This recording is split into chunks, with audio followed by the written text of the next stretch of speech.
Hi, I'm Jody, and you're watching Beargrass Thunder.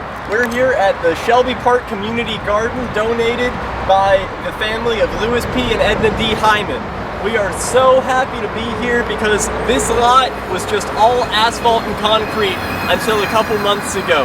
Since then, we put in 3 new raised beds right next to I-65. It is not a place that people think a garden can grow, but we're here to prove them wrong.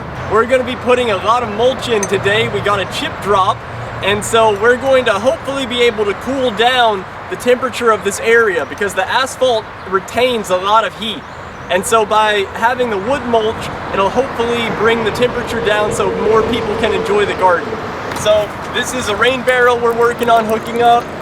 Rain is really important because, as you can see, we are in a concrete area. I-65 is right here. This is actually where Preston gets cut off by the railroad track. It used to extend across, but now the only thing linking it is this pedestrian walkway, and we can do more about that in a minute. We have a lot of stuff that's actually growing here.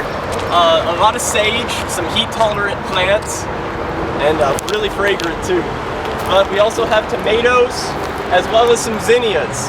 It's really important to have flowers along with the crops because you need to have pollinators in order to get seeds and fruit. So, moving on, we have some tomatoes here, some zinnias, and also some marigolds. Marigolds are good for keeping pests out of the plant's way. Looks like we have some castor beans over here, some squash, zinnias, and what looks like to be cabbage. This is quality compost, and these are raised beds we made. So by putting the good compost in the raised beds, it really helps to alleviate some of those concerns about growing in an industrial space. You know the soil is going to be good. So here we have some of the chip drop.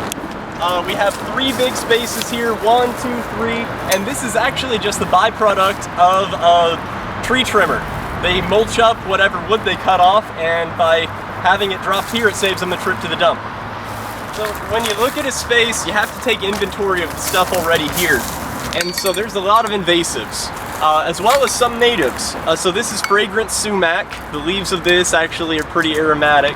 And behind it is basically a whole thicket of honeysuckle and porcelain berry, as well as a tree of heaven. We can get into invasives a lot here, but really what we need to do is try to smother out as much as we can using the wood mulch, and then anything we can't smother, we hack off.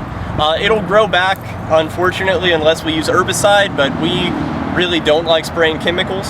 So what we can do is just take this wood mulch, cover the rest of this concrete here, and then use a weed whacker as well as some loppers and get some of these invasives taken care of.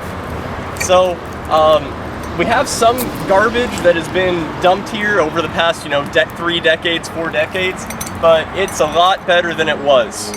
We have a team of volunteers that have really helped to make this space ours, and hopefully soon we'll be able to actually put 3 more raised beds up.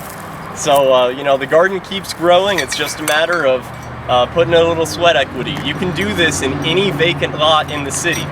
And it's just a matter of making sure that you have the volunteers to keep it going, as well as the resources, so like getting the chip drop, like getting the wood for the raised beds. And honestly, it's just a matter of just talking to people. Alright, thanks for watching Beargrass Thunder. We really hope to keep you guys updated on these amazing community garden endeavors by the volunteers here in Shelby Park. We are going to be doing a lot more here with this space. We have more raised beds to put in once we clear away some of this debris. And all in all, just stay tuned. Feel free to go to our YouTube channel as well as our Patreon to stay more in touch with Beargrass Thunder.